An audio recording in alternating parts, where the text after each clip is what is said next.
Kuwait അധിനിവേശ സമയത്ത് സദാം ഹുസൈന്റെ Kuwait അധിനിവേശ സമയത്തും അതിനോട് ചേർന്നുണ്ടായ ഗൾഫ് യുദ്ധ സമയത്തും 2008 മാലിന്യവുമായി ബന്ധപ്പെട്ടായാലും മുല്ലപ്പൂ സമരങ്ങളുടെ കാലഘട്ടത്തിലായാലും ഉള്ള പ്രതിസന്ധികളെക്കാളും എത്രയോ 10 മടങ്ങ് ശക്തവും ഭീകരവുമാണ് ഇന്നത്തെ മലയാളിയും പ്രവാസിയും നേരിടുന്ന പ്രതിസന്ധികൾ എന്നുള്ളതാണ് സത്യം.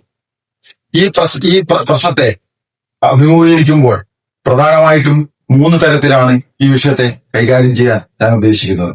ഒന്ന്, പ്രവാസി ഇന്ന് തൊഴിൽ തേടുന്ന ഇടങ്ങളിൽ നേരിടുന്ന പ്രതിസന്ധി. ഒരു എക്കോണമിയെ കുറിച്ച് നാം ചിന്തിക്കുമ്പോൾ ആ എക്കോണമി ശക്തമായി വളരുന്ന ഒരു എക്കോണമിയാണോ ദുർബലമായ ഒരു എക്കോണമിയാണോ എന്ന് നോക്കുകയാണെങ്കിൽ സാധാരണ എക്കണോമിസ്റ്റുകൾ പറയുന്ന ഒരു കാര്യമുണ്ട്. എവിടെയെങ്കിലുമൊക്കെ ഫോർ സെയിൽ ബോർഡുകൾ കാണുകയാണെങ്കിൽ ആ എക്കോണമിക്ക് എന്തോ പ്രതിസന്ധിയുണ്ട്, അത് ഡൈയിങ് എക്കോണമിയാണ്, അല്ലെങ്കിൽ പ്രതിസന്ധി നേരിടുന്ന എക്കോണമിയാണ്, പതുക്കെ മരിച്ചുകൊണ്ടിരിക്കാൻ സാധ്യതയുള്ള എക്കോണമിയാണ് എന്ന് പറയാറുണ്ട്. ഇവിടെ ഗൾഫിൽ നമുക്ക് ചുറ്റുപാടും കാണാൻ പറ്റുന്നത് എവിടെയും ഫോർ റെന്റും ഫോർ സെയിലും അവസ്ഥയാണ് എന്നുള്ളത്. പൊതുവെ ദുർബലയും ഇപ്പോൾ ഗർഭിണിയും എന്നൊരവസ്ഥ ഇതിനെ എത്തിച്ചേർന്നതിന് മറ്റൊരു കാരണമായി പറയുന്നത് ഓയിൽ പ്രൈസിന്റെ അതികഠിനമായിട്ടുള്ള പിന്നോട്ട് പോക്കാണ്, താഴോട്ട് പോക്കാണ്. സാധാരണ രീതിയിലുള്ള ഇതിനു മുമ്പ് പറഞ്ഞ പ്രതിസന്ധികളൊക്കെ തന്നെ അത് തൊഴിൽ നഷ്ടപ്പെടുകയും അതുമായി ബന്ധപ്പെട്ടുണ്ടാകുന്ന മറ്റനേകം പ്രശ്നങ്ങൾ നേരിടുകയും ചെയ്യുന്ന അവസ്ഥയാണെങ്കിൽ ഇതിനെ നേരെ തിരിച്ചാണ് നാം കാണേണ്ടത്. ഒരേ സമയത്ത് തൊഴിൽ നഷ്ടപ്പെടുന്ന ഒരവസ്ഥ, മറ്റൊന്ന് അതികഠിനമായിട്ടുള്ള മരണഭയവും നിലനിൽക്കുന്ന ഒരവസ്ഥ ഈ ലോകത്തെമ്പാടുള്ളതുപോലെ തന്നെ പ്രവാസിയും നേരിടുന്നു എന്നുള്ളതാണ്. പല സ്ഥാപനങ്ങളിലും ഒരുപാട് പിരിച്ചുവിടൽപ്പെടലുകൾ ഉണ്ടാകുന്നു. മറ്റു സ്ഥാപനങ്ങളിൽ ശമ്പളം വെട്ടിച്ചുരുക്കുന്നു, പകുതിയായും മറ്റും ശമ്പളം വെട്ടിച്ചുരുക്കുന്നു. മറ്റു സ്ഥാപനങ്ങളിൽ 3, 4, 5 മാസമായിട്ട് ശമ്പളം കിട്ടാത്ത അവസ്ഥ നിലനിൽക്കുന്നു.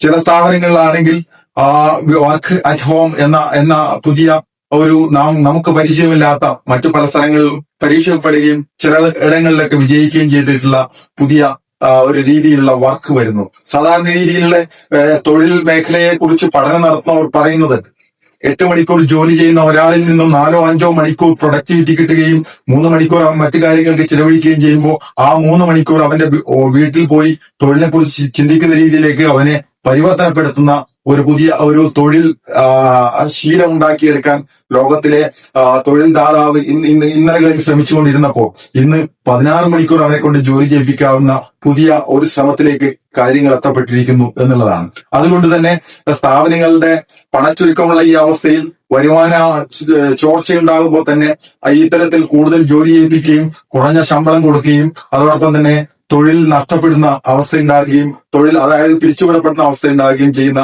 ഒരവസ്ഥയിലേക്ക് കാര്യങ്ങൾ എത്തപ്പെടുന്നു. അത് വൈറ്റ് കോളർ തൊട്ട് ഏറ്റവും താഴെക്കടിയിലുള്ള കാര്യങ്ങൾ നടപ്പിലാക്കുന്ന തൊഴിലാളി വരെയുള്ള ആളുകളിലേക്ക് എത്തപ്പെടുകയും അതിലൂടെ വലിയ രീതിയിലുള്ള പിരിച്ചുവിടപ്പെടലും പറിച്ചു നടപ്പെടലുകളും ഉണ്ടാകുകയാണ് ചെയ്യുന്നത്. ഇങ്ങനെ പിരിച്ചുവിടപ്പെടുകയും പറിച്ചു നടപ്പെടുകയും ഉണ്ടാകുമ്പോൾ ഇവിടെ ഉണ്ടാകുന്ന അവസ്ഥ സാധാരണ ഇതുമാത്രമല്ലാത്ത ഇതിനോട് അതിനബന്ധമായിട്ടുള്ള നമുക്കറിയാവുന്ന പരസ്യമായ രഹസ്യമാണ് ഇവിടെയുള്ള ഭൂരിപക്ഷം അനേകം മലയാളികൾ ഇവിടെ കച്ചവടവും ചെറുകിട സംരംഭങ്ങളും നടത്തുന്നു എന്നുള്ളത്. അത്തരത്തിലുള്ള സ്ഥാപനങ്ങളിലും ഇതിന് സമാനമായ അവസ്ഥ നിലനിൽക്കുകയാണ് ചെയ്യുന്നത്. പലപ്പോഴും നമുക്കിപ്പം ബഹ്റിനെ സംബന്ധിച്ച് പറയുകയാണെങ്കിൽ ഒരു സൂക്കിൽ ഇവിടുത്തെ മാർക്കറ്റുകളിൽ ഒരു കട കിട്ടണമെങ്കിൽ, നല്ലൊരു കട പ്രധാനപ്പെട്ട മാർക്കറ്റിലേക്ക് സ്ഥലങ്ങളിൽ കിട്ടണമെങ്കിൽ 300 ദിനാർ, ഏതാണ്ട് ഇന്ത്യൻ രൂപീസ് 60,000 രൂപ കൃത്യമായിട്ട് റെന്റ് മാത്രം കൊടുക്കേണ്ടിയിരിക്കുന്നു. അതോടൊപ്പം തന്നെ വനതിയുടെ പൈസയും ഇലക്ട്രിസിറ്റി അടക്കം ഒരു 20,000 രൂപ വേറെയും വരും.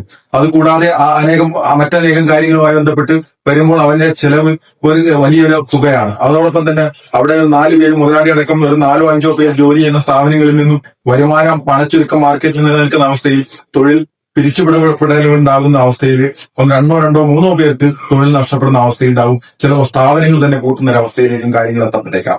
മറ്റൊരു പ്രധാനപ്പെട്ട കാര്യം, നമ്മുടെ നാട്ടിലുള്ളതുപോലെയുള്ള ബാങ്കിങ് സിസ്റ്റം ചെറുകിട വ്യവസായങ്ങളിൽ ബാങ്കിന്റെ സഹായത്തോടു കൂടിയല്ല ഇത്തരത്തിലുള്ള സ്ഥാപനങ്ങളൊക്കെ പ്രവർത്തിക്കുന്നത്. കൊടുക്കൽ വാങ്ങൽ, മുട്ടുവായ്പ എന്ന് പറയുന്ന കൊടുക്കൽ വാങ്ങലുകളിലൂടെയാണ് പലപ്പോഴും ഇത്തരത്തിലുള്ള കച്ചവടങ്ങളും ഇത്തരത്തിലെ സ്ഥാപനങ്ങൾ നടന്നു പോകുന്നത്. അപ്പോൾ ചുരുക്കത്തിൽ ആ കൊടുക്കൽ വാങ്ങലുകൾ നിന്ന് പോകുന്നതോടുകൂടി സ്ഥാപനങ്ങൾ പൂട്ടപ്പെടേണ്ട അവസ്ഥ വരികയും അതോടൊപ്പം തന്നെ ഈ മുതലാളിക്കോ ഈ തൊഴിലാളിക്കോ ഇതൊരു അത്രയും ഇത്തരത്തിലുള്ള സ്ഥാപനങ്ങളിലെ തൊഴിലാളികൾ ഒരു ട്രെയിൻഡ് ആയിട്ടുള്ള വലിയ ഒരു തൊഴിൽ അവര് ആ ജോലി എത്തപ്പെടുകയും അവിടെ നിന്ന് വളരുകയും പഠിക്കുകയും ചെയ്ത സെയിൽസ്മാൻമാരും മുതലാളിമാരും അങ്ങനെ എത്തപ്പെട്ടവരാണ്. അവർക്ക് പരസ്യം നട്ടാൽ പോലും ഇത്തരത്തിലുള്ള ഒരു സ്ഥാപനം നാട്ടിൽ തുടങ്ങാനും അവിടെ വിജയിപ്പിച്ചെടുക്കാനും അവിടെ നിന്നുള്ള നെറ്റ്വർക്ക് അതിന്റെ വേരുകളില്ലാത്തതുകൊണ്ട് അത്ര എളുപ്പം സംഭവിക്കുമോ എന്നുള്ള കാര്യത്തിൽ സംശയമാണ്. അതോടൊപ്പം തന്നെ താഴെക്കിടയിലുള്ള തൊഴിൽ മേഖലകളുമായി ബന്ധപ്പെട്ടുള്ള തൊഴിലാളികൾ നേരിടുന്ന പ്രതിസന്ധി അതിനേക്കാൾ കഠിനമാണ്. മാസങ്ങളായിട്ട് ശമ്പളം കിട്ടാത്ത അവസ്ഥ വരിക, എന്ന് എപ്പോഴും പറിച്ചു കെട്ടപ്പെടുന്ന അവസ്ഥ ഉണ്ടാവുക, അതോടൊപ്പം തന്നെ രോഗവ്യാപനത്തിന്റെ ശക്തി വളരെ കൂടുതൽ ആവുന്ന ഒരവസ്ഥ നിലനിൽക്കുകയും ചെയ്യുക. അത് അപ്പോൾ തന്നെ തന്റെ അടുത്ത് അറിയുന്ന ആളുകളുടെയൊക്കെ മരണം അവരുണ്ടാക്കുന്ന അല്ലെങ്കിൽ അവരിൽ രോഗം പിടിപെട്ട അവസ്ഥ അവർക്കുണ്ടാക്കുന്ന പ്രതിസന്ധിയും അതുമായി ബന്ധപ്പെട്ടുണ്ടാകുന്ന മാനസിക സംഘർഷങ്ങളും വലുതാണ്. കുടുംബാന്തരീക്ഷവും വളരെയധികം തന്നെ പ്രതിസന്ധികൾ നേരിടുന്ന, പ്രത്യേകിച്ചും വർക്ക് അറ്റ് ഹോമും അതോടൊപ്പം തന്നെ പിന്നെ ഓൺലൈൻ ക്ലാസ്സുകളുടെയും ഒക്കെ അവസ്ഥ സാധാരണ മിഡിൽ ക്ലാസ് ഫാമിലികളുടെ ഇപ്പോഴത്തെ മൊത്തം അവരുടെ സിസ്റ്റത്തെ തന്നെ ബാധിച്ചിരിക്കുന്ന ഒരവസ്ഥയാണ്. ചുരുക്കത്തിൽ ഈ അവസ്ഥ ഇവിടെ നിലനിൽക്കുമ്പോൾ ഇതിന് സമാനമായ ഇതിനേക്കാൾ ഭീകരമായ ഒരു അവസ്ഥ ചിലപ്പോൾ നാട്ടിൽ സംജാതമാകാൻ സാധ്യതയുണ്ട്. കാരണം ഇവിടെ നിന്ന് ഒരു എക്കോണമിയുടെ ഒരു വിജയം എന്ന് പറയുന്നത് ആ എക്കോണമിയുടെ അതിന്റെ ഏത് സെക്ടറിൽ നിന്നാണ് അതിന്റെ ഇൻകം വരുന്നു എന്നതിന്റെ അടിസ്ഥാനത്തിലാണ്. നമ്മുടെ എക്കോണമിയെ അതായത് ഫസ്റ്റ് സെക്ടർ നമ്മുടെ കേരളത്തിന്റെ എക്കോണമിയെ കുറിച്ച് പരിശോധിക്കുമ്പോഴാണെങ്കിൽ ഘോഷിക്കപ്പെട്ട കേരളത്തിന്റെ വികസനം, കേരള മോഡൽ വികസനം എന്ന് പറയുന്നത് സത്യത്തിൽ അതിനെ ഒന്ന് പുനഃപരിശോധിക്കേണ്ട ഒരു സമയമാണിത്. തീർച്ചയായിട്ടും കേരള മോഡൽ വികസനം എന്ന് പറയുന്നത് ഊതി നിർമ്മിച്ച കുമ്മളയാണെന്ന് ചിലപ്പോഴെങ്കിലും പറയേണ്ടി വരും എന്നാണ് ഞാൻ വിശ്വസിക്കുന്നത്. കാരണം ഒരു എക്കോണമിയുടെ ഗ്രോത്ത് എന്ന് പറയുന്നത് ഫസ്റ്റ് സെക്ടറിൽ നിന്ന് കൂടുതൽ ഇൻകവും, സെക്കൻഡ് സെക്ടറിൽ നിന്ന് അതിനടുത്ത ഇൻകവും, തേർഡ് സെക്ടറായ സേവന രംഗത്ത് നിന്ന് അതിനേക്കാൾ കുറച്ച് ഇൻകവും വരികയും അതിനെ മൂന്നും കൂടെ സമ്മിശ്രമായിട്ടുള്ള ഒരു ഗ്രോത്ത് ഉണ്ടാകുകയും ചെയ്യുന്ന അവസ്ഥയാണ്. ഫസ്റ്റ് സെക്ടറായ വ്യവസായത്തെ സംബന്ധിച്ചിടത്തോളം കേരളത്തിന്റെ സംഭാവന എത്രമാത്രം ഉണ്ട് എന്ന് പരിശോധിച്ചാൽ തുലവ് കുറവാണ് എന്ന് തന്നെ പറയേണ്ടിയിരിക്കുന്നു. സെക്കൻഡ് സെക്ടറായ കൃഷിയാണെങ്കിൽ പല കാരണങ്ങൾ കൊണ്ടും വളരെ പിറകിലാണ് നാം എന്നുള്ളതും സത്യസന്ധമാണ്. അങ്ങനെയാണെങ്കിൽ തന്നെ അത് കുറച്ചുകൂടി പ്രത്യേകിച്ചും വാണിജ്യ വിളകൾക്കാണ് പ്രാധാന്യമുള്ളത് താനും.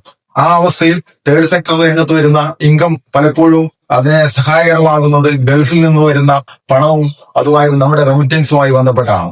ഈ പുതിയ പ്രതിസന്ധിയുടെ കാലഘട്ടത്തിൽ ഗൾഫിൽ നിന്ന് വരുന്ന പണത്തിന്റെ കുത്തൊഴുക്ക് കുറയുന്ന ഒരവസ്ഥ വരുമ്പോൾ തീർച്ചയായിട്ടും നാട്ടിലെ ഒരു പ്രധാനപ്പെട്ട ബിസിനസ് അല്ലെങ്കിൽ പ്രധാനപ്പെട്ട വ്യവസായം എന്ന് പറയുന്ന കെട്ടിട നിർമ്മാണ വ്യവസായം, അത് ഒരു തമാശ രൂപയാണ് പറയുന്നതെങ്കിൽ പോലും അതൊരു യാഥാർത്ഥ്യമാണ്. ഈ കെട്ടിട നിർമ്മാണ വ്യവസായം ഒറ്റയടിക്ക് നിൽക്കുന്ന അവസ്ഥയോ കുറഞ്ഞു വരികയോ ചെയ്യുന്ന ഒരവസ്ഥ സംജാതമാകുകയും ചെയ്യും.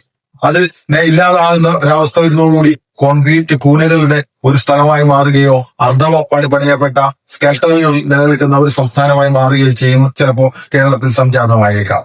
അതോടൊപ്പം തന്നെ അതിന് സമാനമായ ഒരു അവസ്ഥ തീർച്ചയായിട്ടും ഈ റെമിറ്റൻസും അതുപോലെ തന്നെ ജോലിയില്ലായ്മയും കൂടെ വരുന്ന റെമിറ്റൻസ് കുറയുകയും ജോലിയില്ലായ്മ സംജാതമാകുകയും ചെയ്യുമ്പോൾ തീർച്ചയായിട്ടും നമ്മുടെ ബൈയിങ് കപ്പാസിറ്റി, പ്രത്യേകിച്ചും നമുക്കറിയാവുന്നതാണ് കേരളത്തിലെ വാണിജ്യ രംഗത്ത് പ്രധാനമായിട്ട് ക്രിസ്മസ്, ഈസ്റ്റർ, അതുപോലെ തന്നെ ബക്രീദ്, പിന്നെ ഓണം, വിഷു, അതോടൊപ്പം തന്നെ ന്യൂ ഇയർ തുടങ്ങിയ സമയങ്ങളിൽ ഉണ്ടാകുന്ന വലിയ വാരിച്ച പർച്ചേസ് പലപ്പോഴും അതൊരു ബാർഗെയിനിങ് പോലും ഇല്ലാത്ത രീതിയിലുള്ള പറയുന്ന തുകയ്ക്കുള്ള ഒരു പർച്ചേസ് നിലനിൽക്കുന്ന ഒരു സംസ്ഥാനമാണ് നമ്മുടേത്. ഭൂരിപക്ഷം ആളുകളും അവരുടെ കുടുംബക്കാർ നാട്ടിലാണ് നിൽക്കുന്നത് എന്നുള്ളത് കൊണ്ട് തന്നെ അവരുടെ വരുമാനത്തിന്റെ വലിയ തുക ആ നാട്ടിലെ ആളുകളുടെ ജീവിത സന്ധാരണത്തിന്, അതായത് നിലവാരം ഉയർത്തുന്നതിനും ഒക്കെ കൃത്യമായിട്ട് അയച്ചു കൊടുക്കുകയും ചെയ്യുന്ന ഒരവസ്ഥ നിലനിൽക്കുന്നുണ്ട്. ഇവിടെ അർദ്ധപട്ടിണിയായിട്ട് ജീവിക്കുമ്പോൾ പോലും അവർ നന്നായി ജീവിക്കട്ടെ എന്ന ഇതിന്റെ ഭാഗമായിട്ടുള്ള കൃത്യമായിട്ടുള്ള ആ പണം വളരെ പ്രൊഡക്റ്റീവായ രീതിയിലല്ല പലപ്പോഴും ചെലവഴിക്കപ്പെടുന്നത് ഇത്തരത്തിലുള്ള കാര്യങ്ങളിലൂടെയാണ്. അത് കുറയുമ്പോൾ അത്തരത്തിലുള്ള ബിസിനസ്സും അത്തരത്തിലുള്ള സ്ഥാപനങ്ങളും അത്തരത്തിലുള്ള സംരംഭങ്ങൾക്കുണ്ടാകുന്ന പ്രശ്നങ്ങൾ, അവിടെയും തൊഴിൽ നഷ്ടം വരുന്ന അവസ്ഥയിലേക്ക് കാര്യങ്ങൾ എത്തപ്പെട്ടേക്കാം. ആരോഗ്യരംഗത്തും അതുപോലെ തന്നെ വിദ്യാഭ്യാസ രംഗത്തും ഒക്കെ തന്നെ സ്വകാര്യ സ്ഥാപനങ്ങളെ കാര്യമായിട്ട് ആശ്രയിക്കുകയും അത്തരത്തിൽ അതുകൊണ്ട് തന്നെ നമ്മുടെ ആരോഗ്യരംഗവും പിന്നെ വിദ്യാഭ്യാസ രംഗവും ഒക്കെ തന്നെ നല്ല രീതിയിൽ പുരോഗതി ഉണ്ടായിട്ടില്ല എന്നൊരിക്കലും പറയുന്നില്ല.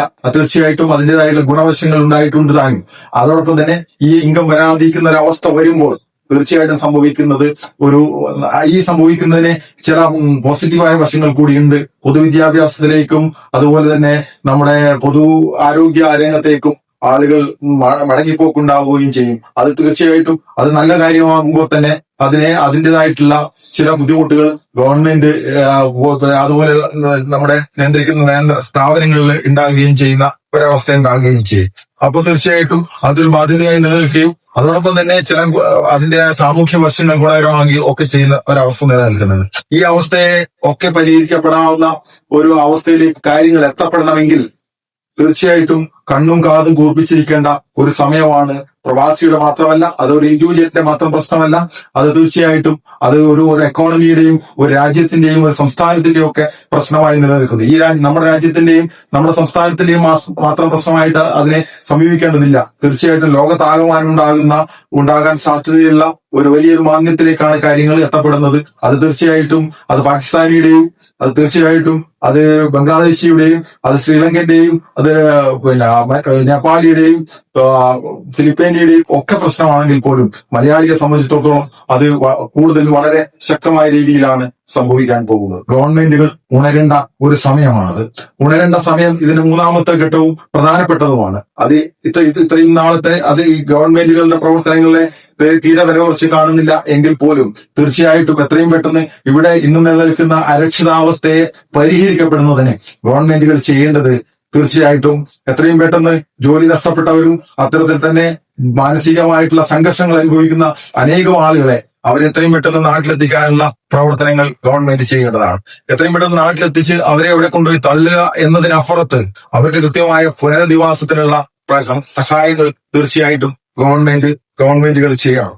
ആ പുനരധിവാസത്തിനുള്ള സംരംഭങ്ങൾ ചെയ്യുമ്പോൾ ചെറുകിട വ്യവസായങ്ങളിലേക്കും അതോടൊപ്പം തന്നെ കൃഷി തുടങ്ങിയ സംരംഭങ്ങളിലേക്കും സെക്കൻഡ് സെക്ടറിലേക്കും തൊഴിലാളികൾ ഇറങ്ങിച്ചെല്ലുന്ന അല്ലെങ്കിൽ സംരംഭകർ ഇറങ്ങിച്ചെല്ലുന്ന ഒരവസ്ഥ നിലനിൽക്കേണ്ടതുണ്ട്. അതിന് ശാസ്ത്രീയമായിട്ടുള്ള സാമ്പത്തികമായിട്ടുള്ള സഹായ സഹകരണങ്ങൾ ഗവൺമെന്റിൽ നിന്ന് ഉണ്ടാകേണ്ടതുണ്ട്. തീർച്ചയായിട്ടും ഇതിനെക്കുറിച്ചുള്ള കൃത്യമായ പഠനം ഗവൺമെന്റിൽ നിന്ന് ഉണ്ടാകേണ്ടതുണ്ട്. അങ്ങനെയൊക്കെ ഉണ്ടാകുമ്പോൾ മാത്രമേ ഒരു പുനരധിവാസം നടക്കുകയുള്ളൂ, ഈ പ്രതിസന്ധികൾ മാറി വരികയുള്ളൂ. അല്ലെങ്കിൽ ശക്തമായിട്ടുള്ള മാനസിക സംഘർഷത്തിലേക്കും ആത്മഹത്യയിലേക്കും ഒരു എക്കോണമിയുടെ തകർച്ചയിലേക്കും അതിലൂടെ ഇന്നലെ വരെ ഉണ്ടായിട്ടുള്ള നാം കൊട്ടിഘോഷിക്കപ്പെടുന്ന കേരള മോഡൽ വികസനം തുടങ്ങിയ അതിന്റെ കടയ്ക്കൽ കത്തിവെക്കുന്ന രീതിയിലേക്കും കാര്യങ്ങൾ എത്തപ്പെടും എന്നുള്ളതാണ് ഇതിനെ ചുരുക്കി നാം വിലയിരുത്തപ്പെടേണ്ടത്. അപ്പോ അതോടൊപ്പം തന്നെ ഇത്തരത്തിലുള്ള കാര്യങ്ങൾ ഇവിടെ പലപ്പോഴും ഈ കാര്യങ്ങളെ മുൻകൂട്ടി കണ്ടുകൊണ്ട് ഇവിടുത്തെ പ്രവാസ സംഘടനകൾ പലപ്പോഴും ചെയ്യുന്ന അവർ മുന്നോട്ട് വെക്കുന്ന ആശയങ്ങളും അഭിപ്രായങ്ങളും മുഖവലിക്കെടുക്കാനും അതിനനുസരിച്ച് കാര്യങ്ങൾ പരിഹരിക്കുന്നതിനുള്ള വളരെ ഉജ്ജ്വലമായിട്ടുള്ള പ്രവർത്തനങ്ങൾ കേന്ദ്ര സംസ്ഥാന സർക്കാരുകൾ ചെയ്തില്ലെങ്കിൽ ഒരു മരുഭൂമിയിൽ നിന്നുണ്ടാകുന്ന ഇത്തരത്തിലുള്ള ഈ വലിയ കൊഴിഞ്ഞുപോക്കും അടർത്തിമാറ്റലും പറിച്ചു നടലും ആ നാട്ടിലുണ്ടാക്കുന്ന പ്രത്യാഘാതം വലുതായിരിക്കും. ആ ഒരു തിരിച്ചറിവ് നിർബന്ധമായും കണ്ണും കാതും കൂർപ്പിച്ച് തന്നെ തുറന്നു തന്നെ കേൾക്കേണ്ടത് ഈ ഒരു കാലത്ത് അത്യാവശ്യമാണ് എന്ന് വളരെ പ്രധാനമായിട്ട് അടിവരയിട്ട് പറഞ്ഞുകൊണ്ട് നിർത്തുന്നു.